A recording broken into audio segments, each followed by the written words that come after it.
नमस्कार, मैं डॉक्टर रजनीश कुमार आप सभी का एक बार फिर से हार्दिक स्वागत करता हूं। आज की वीडियो लेक्चर में हम बात करेंगे ईएमआरएस के पाठ्यक्रम में लगे हुए कवि महावीर प्रसाद द्विवेदी के ऊपर। वैसे महावीर प्रसाद द्विवेदी का जब नाम आता है तो हमारे मन मस्तिष्क में एक आलोचक का रूप दिखाई पड़ता है, साथ में संपादक का रूप दिखाई पड़ता है। लेकिन जब आप ईएमआरएस के पाठ्यक्रम को देखेंगे तो उसमें द्विवेदी युग में महावीर प्रसाद द्विवेदी का नाम लिखा हुआ है। हालांकि द्विवेदी युग के अन्य कवियों के बारे में हमने बातचीत कर ली है, लेकिन हमारा ध्यान महावीर प्रसाद द्विवेदी की तरफ नहीं गया था और आप ही में से एक विद्यार्थी ने कमेंट्स किया कि महावीर प्रसाद द्विवेदी छूट गए। तो हमने सोचा कि इनको क्यों छोड़ा जाए, इन पर भी बातचीत कर लेते हैं। तो कवि के तौर पर महावीर प्रसाद द्विवेदी का हिंदी साहित्य में क्या योगदान रहा है और इनके कई योगदानों के बाद इस युग का नाम द्विवेदी युग पड़ गया था, जैसा कि आप लोग जानते भी हैं। और इसके समय को आप अपने मन में याद कर लीजिए कि कब से कब तक इसका समय माना जाता है।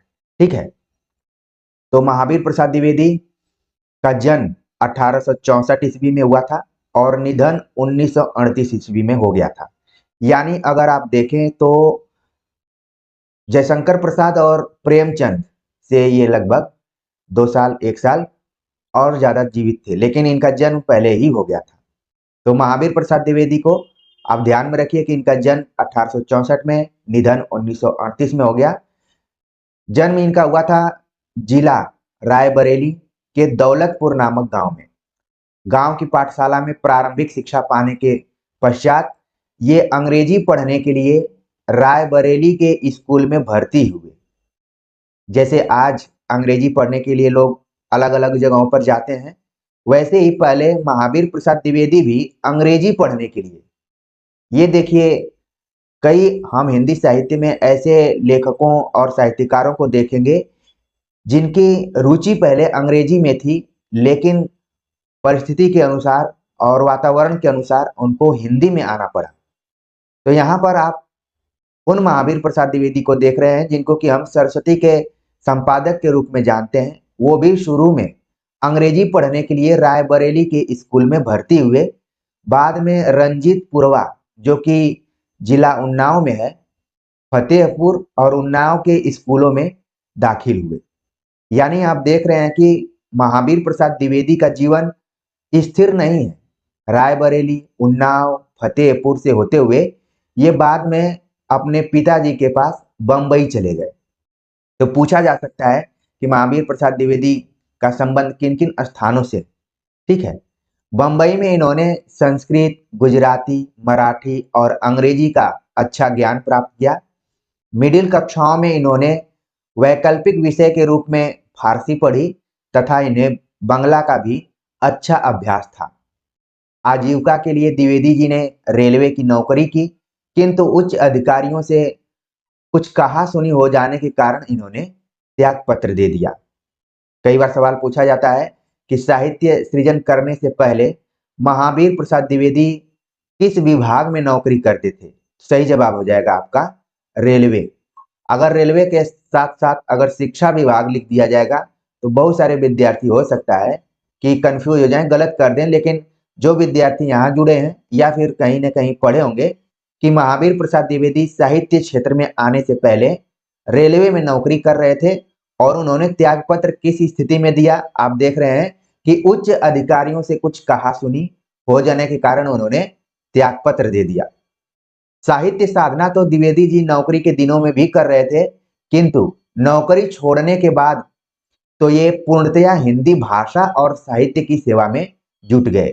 जैसे इन्होंने रेलवे की नौकरी छोड़ी, उसके बाद फूल रूप से यानी पूर्ण रूप से ये साहित्य की सेवा में जुट गए। और केवल साहित्य की सेवा में नहीं बल्कि हिंदी साहित्य की भाषा को इन्होंने परिष्कृत किया है। बहुत बड़ा इनका काम रहा है। जब हम आलोचना के दृष्टिकोण से पढ़ेंगे या फिर हिंदी साहित्य का विकास के दृष्टिकोण से पढ़ेंगे, उसमें खड़ी बोली की विकास के दृष्टिकोण से, तो महावीर प्रसाद द्विवेदी का नाम उसमें सबसे पहले आएगा। महावीर प्रसाद द्विवेदी के जीवन में एक टर्निंग पॉइंट आता है, मोड़ आता है। सन 1903 में ये सरस्वती के संपादक बने और 1920 तक बड़े परिश्रम और लगन से यह कार्य करते रहे। यानी लगभग 17 वर्षों तक सरस्वती का इन्होंने संपादन किया, और ये 17 वर्ष किसी भी संपादक के लिए कम नहीं होते हैं। और एक जमाना था कि सरस्वती पत्रिका काफी फेमस थी, और इस पत्रिका में जिसका भी लेख छपता था वो एक बड़ा साहित्यकार और लेखक माना जाता था। महावीर प्रसाद द्विवेदी ने कई कवियों और लेखकों को पैदा किया। जैसे आजकल आपने बहुत सुना होगा कि बहुत सारे टीचर्स बहुत आईएएस पैदा करते हैं, बहुत सारे यूजीसी नेट को पैदा करते हैं, बहुत सारे प्रवक्ताओं को पैदा करते हैं, तमाम आप ऑफलाइन कोचिंग्स में देखते होंगे। तो एक जमाना था कि जब महावीर प्रसाद द्विवेदी सरस्वती पत्रिका का संपादन कर रहे थे, तो तमाम अच्छे अच्छे साहित्यकार और कवियों का जन्म हुआ। 1903 में इन्होंने संपादन शुरू किया। ये सवाल खूब परीक्षाओं में पूछा जाता है। अगर पिछले साल के क्वेश्चन पेपर आप देखेंगे तो यहाँ से ये सवाल बनता है। तो आपके मन में जरूर आना चाहिए कि 1903 के पहले सरस्वती का किसने किसने संपादन किया था और इसके संपादक मंडल में कौन थे। तो शुरुआत इसकी चिंतामणि घोष से होती है। श्याम सुंदर दास आते हैं, और सरस्वती पत्रिका के संपादन को लेकर हमने एक वीडियो भी बनाया हुआ है, आप उसको देख सकते हैं। सर्च करेंगे अनुराज हिंदी एकेडमी सरस्वती पत्रिका तो आ जाएगा वीडियो वहां पर। तो मुख्य रूप से आपको ध्यान में रखना था कि वो महावीर प्रसाद द्विवेदी जो शुरुआत में अपने आजीविका के लिए रेलवे में नौकरी कर रहे थे, बाद में उनका मन वहां नहीं लगा और सीधे वो आकर सरस्वती पत्रिका का संपादन करना शुरू किए, और 1 साल 2 साल नहीं किए बल्कि 17 वर्षों तक इसके संपादक के तौर पर रहे। सरस्वती के संपादक के रूप में इन्होंने हिंदी भाषा और साहित्य के उत्थान के लिए जो कार्य किया वह चिर स्मरणीय रहेगा, यानी लंबे समय तक याद किया जाएगा। जो इन्होंने सरस्वती पत्रिका के संपादन में हिंदी भाषा के विकास में महत्वपूर्ण काम किया। इनका जो महत्वपूर्ण काम यही रहा कि इन्होंने गद्य और पद्य दोनों की भाषा खड़ी बोली को बना दिया, और इन्होंने अपने समकालीन कवियों से एक आग्रह किया कि अब कविता का क्षेत्र सीमित नहीं होना चाहिए, कविता में केवल राजा, ईश्वर इत्यादि की चर्चा अब नहीं होनी चाहिए, बल्कि उसमें आम आदमी, आम विषय वस्तुओं को भी शामिल किया जा सकता है। इसलिए इनका एक बहुत ही मशहूर कथन है कि हाथी से लेकर चींटी तक, पर्वत से लेकर नदियों तक, सब पे कविता लिखी जा सकती है। ये कोटेशन परीक्षाओं में आता भी है और आपने कहीं न कहीं पढ़ा होगा। तो ये इंपॉर्टेंट काम था महावीर प्रसाद द्विवेदी का जब वो सरस्वती पत्रिका का संपादन कर रहे थे।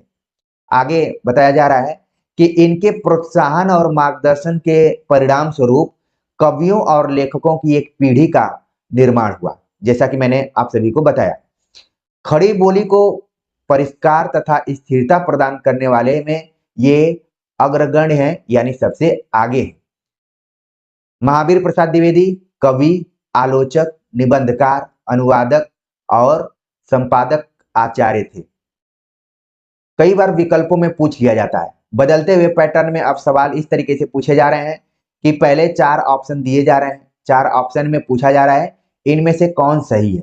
इसके बाद नीचे ऑप्शन दिए जा रहे हैं कि 1 सही है, 2 सही है, 2 और 3 सही है, ठीक है ना। इस तरीके से ऑप्शन दिए जा रहे हैं।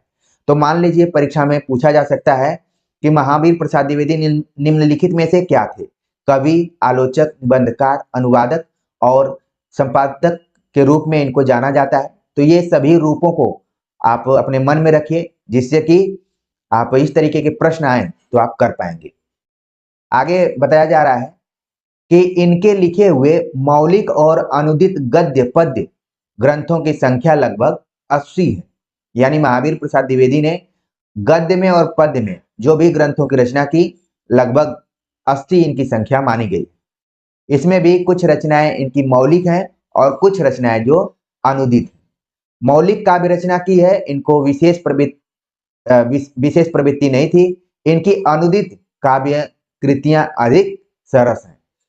गद्य लेखन एवं संपादन के क्षेत्र में इन्हें विशेष सफलता मिली है। कुछ रचनाओं का नाम दिया गया है, उसको हम देख लेते हैं, जो कि मौलिक पद्य के रूप में है।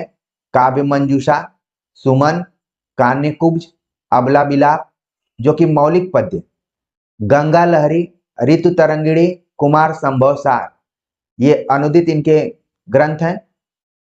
आपके मन में तुरंत आना चाहिए कि आपने गंगा लहरी नाम से रीतिकालीन एक कवि हैं, उनकी रचना को पढ़ा होगा।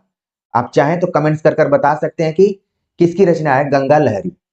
तो यहाँ पर मुख्य तौर पर आपको देखना है कि कवि के तौर पर महावीर प्रसाद द्विवेदी ने मौलिक और अनुदित जो भी रचनाएं की हुई हैं वो कौन कौन सी हैं।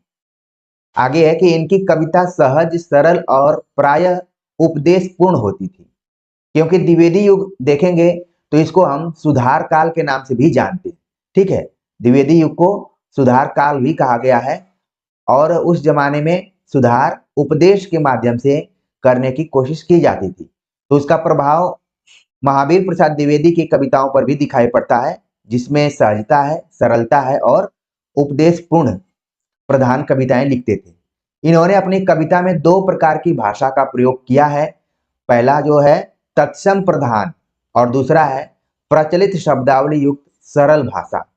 पूछा जा सकता है कि महावीर प्रसाद द्विवेदी की भाषाओं की विशेषताएं, तो विकल्प में ये दोनों विशेषताएं रख दी जाएंगी और इनके समानांतर ब्रज भाषा को रखा जा सकता है या फिर संस्कृत को रखा जा सकता है।